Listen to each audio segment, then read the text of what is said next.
Opa, e aí? Bom dia, boa tarde, boa noite, tudo bem com você? Eu sou o Bruno Deiró, sou contador, sou consultor da atividade imobiliária, e de construção civil também, nos quesitos contábeis e tributários que envolvam essas áreas. Também tenho um escritório de contabilidade, que é a Betax Contabilidade, e trabalha, né, que fica aqui em Barueri, e trabalha, né, foca em atender empresas da construção civil e da atividade imobiliária, mas nós atendemos também uma diversa quantidade aí de ramos do nosso Brasil, né, e também atendemos a nível Brasil. E no vídeo de hoje eu quero aproveitar e na semana passada, né, nós tivemos o feriado, né, feriado e ponto facultativo, em relação ao Dia do Trabalho, para falar sobre um tema que ele é muito, muito interessante e que as pessoas elas estão deixando de observar quando a gente fala de pejotização das relações de trabalho. Desculpa a minha voz estar um pouco rouca, é que eu estou um pouco gripado, então, mas não podemos ficar sem vídeo, não podemos ficar sem conteúdo. Então vamos para o que interessa. A pejotização ela ganhou muita força aqui no Brasil nos últimos 5, 6 anos, principalmente, né, depois ali da reforma trabalhista. E a gente vê, né, que dos pontos ali, salvo as relações, as questões trabalhistas, né, que eu não quero entrar aqui nessa seara, né, desse vídeo, a gente vê que é feita, né, essa pejotização com o intuito muito claro de primeiramente, reduzir, a carga tributária, né, para quem está empregando, né, para o empregador ali, principalmente quando a gente fala de INSS patronal, né, quando é uma empresa do lucro real ou lucro presumido, e algumas empresas do Simples Nacionais, do Simples Nacional, elas devem pagar ali no mínimo 20%, do valor ali da folha de pagamento, né, a título de INSS patronal. Isso acaba ficando muito caro para diversas empresas. E também, né, além da questão tributária do empregado também, né.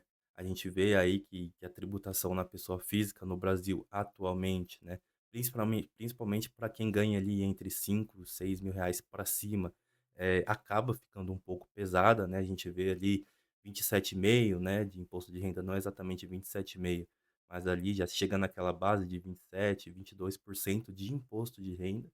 Ainda tem o INSS, né, para ser pago. Aí, às vezes, também tem desconto de vale transporte, a gente acaba vendo que é descontado ali do funcionário quase 30% do salário dele, né. Então a gente vê que só a título de tributação, essa relação atual como a gente vê hoje, né, de empregador e empregado, né, que a gente conhece como CLT, para quem recebe muito bem, para quem recebe 6, 7, 8, 9, 10 mil reais como CLT, acaba tendo esse pênalti tributário, né, essa desvantagem tributária de ter uma carga, muito mais elevada do que, os salários menores, né, nas faixas menores. Para além da tributação, a gente vê também que o empregador, ele tem a maioria deles, né, tem esse desejo de simplificar, as relações, né, que ele tem, né, com seus empregados que agora, né, com a pejotização passam a ser aí contratados, né, não mais só empregados. Aí o empregador ele acaba tendo esse desejo para simplificar a relação contratual e eventualmente até diminuir ali as suas obrigações contratuais, evitando ali, né, passivos trabalhistas, passivos de natureza civil, quando muito bem feitos ali, né, com amarração contratual. Mas então eu gostaria de abordar, né, nesse vídeo, algumas questões que as pessoas elas deixam, de tomar, né, de dar a devida atenção, principalmente do lado de quem está, saindo do CLT para se pejotizar, que elas deixam de dar essa atenção, essa devida atenção, e acabam aí ocorrendo em diversos pênaltis, em diversas, inconformidades, com a Receita Federal, principalmente. Então, o primeiro ponto que eu gostaria de deixar aqui neste vídeo é a questão da tributação, que é, no fim, um dos principais motivos para que uma pessoa saia da condição, de CLT, né, que deixa ali de estar sujeito à CLT e passe a trabalhar para uma empresa na formalidade de PJ, né, que é diminuir um imposto que ela paga mensalmente ali.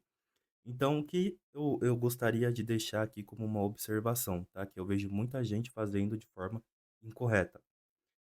Na maioria dos casos, quando a gente vai falar de pejotização e a gente vai falar de tributação, consequentemente, essas pessoas que passaram a ser PJs, como elas não pagam mais imposto, como pessoa física, elas vão passar a pagar imposto como pessoas jurídicas.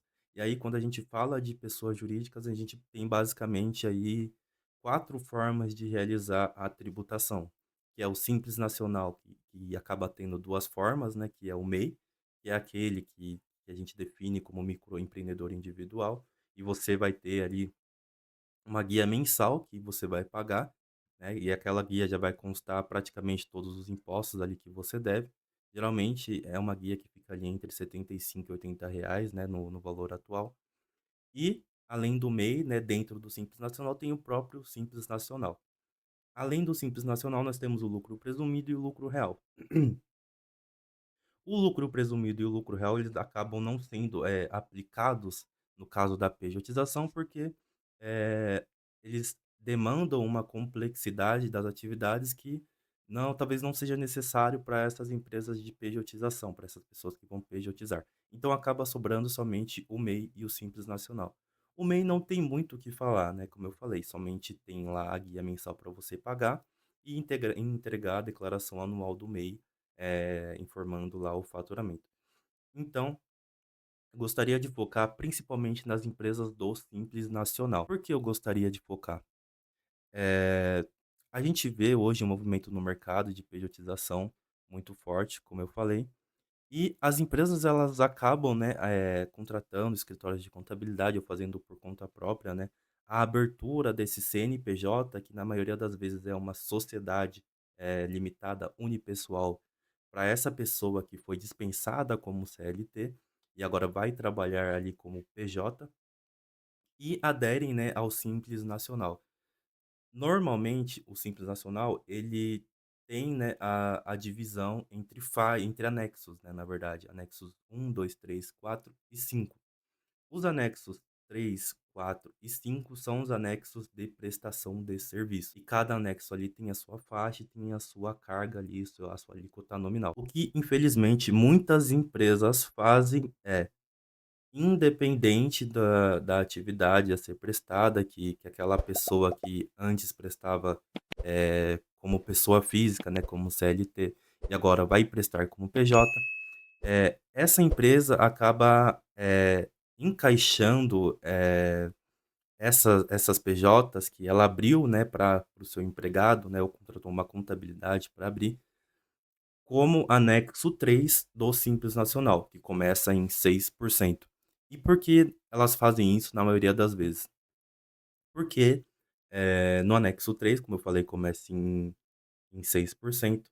E o anexo 5, que também abarca diversas, atividades aí profissionais que estão sendo utilizadas, né, que são objetos de pejotização também, como médicos, engenheiros, administradores, consultores. Essas atividades que são de cunho científico, cunho profissional, são atividades regulamentadas, elas começam na primeira faixa com uma alíquota nominal de 15,5%. Então veja a diferença entre o anexo 3 e o anexo 5.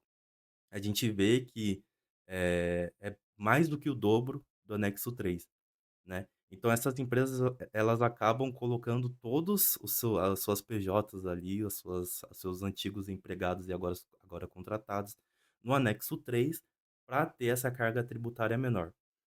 O problema é que existem algumas pejotizações que são, como eu falei, de serviços profissionais, como desenvolvedores de sistemas que desculpa, que muitos deles, né, eles exercem essa atividade de cunho científico, de cunho profissional, engenheiros, arquitetas, gestores no geral, administradores, eles embarcam, né, todos no anexo 3, mas pela natureza do serviço, eles deveriam estar no anexo 5, tá. Então esse é o erro muito comum que eu vejo muitos engenheiros tributando no anexo 3, eu vejo muitos médicos, infelizmente, né, tributando no anexo 3. E isto é um erro e essa PJ ela pode aí ser, autuada, ela pode cair na malha da Receita Federal. Então esse é um ponto que deve ser, prestado, né, deve ter um emprego aí de atenção, mais eficiente, tanto na parte aí da empresa que está contratando, né, que vai demitir esse empregado CLT para pejotizar ele, quanto da parte do próprio empregado, né, já que ele que vai ser o sócio daquela sociedade, né, daquela PJ, então, numa malha fiscal, numa autuação, ele vai ser o primeiro a ser notificado, né, não vai ser a empresa contratante. Então falamos aí da parte tributária, né, que talvez seja, a mais relevante, né. E também eu gostaria de falar da parte contábil. Infelizmente a gente precisa falar, da parte contábil. Por quê? Uma vez que você abriu uma sociedade limitada unipessoal, você precisa ter contabilidade. Isso é uma, determinação.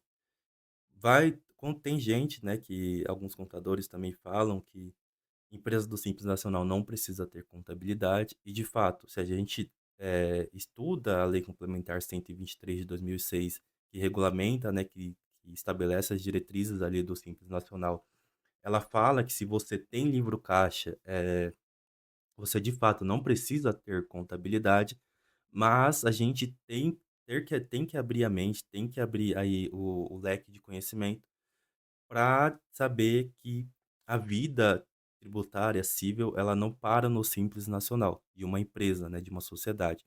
A gente tem também ali o Código Civil, que também, estabelece várias diretrizes ali para as pessoas físicas e jurídicas, em relação às atividades aí cotidianas. Então a gente vê ali dentro do Código Civil que é muito claro que todas as sociedades precisam ter contabilidade. Então, a sua SLU que você abriu, a sua sociedade limitada unipessoal que você abriu exclusivamente para pejotização, por mais que lá para o Simples Nacional você não precise ter contabilidade, para o Código Civil, né, que também é uma lei ordinária, né, é uma lei vigente, você tem que seguir, você precisa ter a sua escrituração contábil em dia. Então, o que eu vejo com muita frequência é que essas empresinhas, né, de pejotização que são abertas com esse cunho, né, de substituir o regime da CLT para aquele empregado, elas não possuem contabilidade nenhuma. Então, fazendo isso, né, não possuindo contabilidade, você fica em descompasso com o Código Civil, por mais que tenha lá a determinação do Simples Nacional. E por mais que também tenha essa determinação, eu praticamente nunca vi uma empresa desse tipo ter o livro caixa que é apontado lá na lei complementar, tá. Então esse é um outro ponto aí da contabilidade que deve ser prestado atenção. E a contabilidade, ela não é só útil, né, para você cumprir essa determinação do Código Civil, como também ela vai ser útil para você conseguir determinar a sua remuneração. Eu explico o porquê. Quando você sai do regime CLT e passa a ter uma sociedade, quem vai te remunerar, de forma indireta vai ser o seu empregador, mas quem vai te remunerar de forma direta não é o seu empregador, como eu falei, né, vai ser essa empresa que você abriu que vai ser a contratada, do seu antigo, empregador. E como você pode se remunerar dessa sociedade, que vai ser basicamente o salário que vai entrar, né, para essa sociedade. Você pode se remunerar via prolabore, né, que é basicamente uma remuneração que o sócio tem direito, né, pelo trabalho que ele exerce em nome da sociedade, e você pode também se remunerar pela distribuição de lucros. Toda empresa, né, toda sociedade com cunho, de lucro, né, de cunho econômico, de realização de lucro, tendo lucro, ela pode realizar essa distribuição. E falando de distribuição de lucros, a gente tem já previsto na nossa legislação que se esse lucro distribuído que você realizar, né, se você realizar essa distribuição, tiver, né, substância, tiver embasado numa escrituração contábil, como eu falei, né, da contabilidade, você não vai pagar imposto de renda, o seu imposto ele é isento. Então veja como é importante você ter aí a contabilidade em dia para conseguir ter a isenção do imposto de renda, tá. Caso você não tenha a contabilidade, você vai aí estar sujeito a uma presunção do seu faturamento, né, e o valor dessa presunção menos alguns impostos, você vai poder ali, distribuir como lucro isento. Tudo que ultrapassar essa presunção, você vai infelizmente ter que tributar aí o imposto de renda. Então é isso que eu queria trazer para esse vídeo. Se você aí já passou, né, tanto como contratado ou contratante, já passou pelo processo de pejotização, comenta aqui embaixo como que tá para você, se você tá com a sua contabilidade em dia ou se você tá, infelizmente em descompasso aí com a legislação e tá sem contabilidade. Como que tá a sua tributação, se você está tributando certinho no anexo devido ou se eles já te enquadraram aí no anexo 3 e você nem sabia. Comenta aqui embaixo. E se você precisa de uma consultoria aí para verificar se a sua pejotização, tanto você empregador quanto você empregado que vai se pejotizar, para verificar se está tudo conforme, as legislações, tanto a questão contábil quanto a questão tributária. Vou deixar o link aqui embaixo de contato para o WhatsApp da minha empresa, e lá a gente vai conseguir conversar com você para poder marcar um horário para a gente conseguir verificar o seu contexto para ver se vocês estão aí, com a conformidade bonitinha. Então é isso, eu espero que vocês tenham gostado desse vídeo e até a próxima.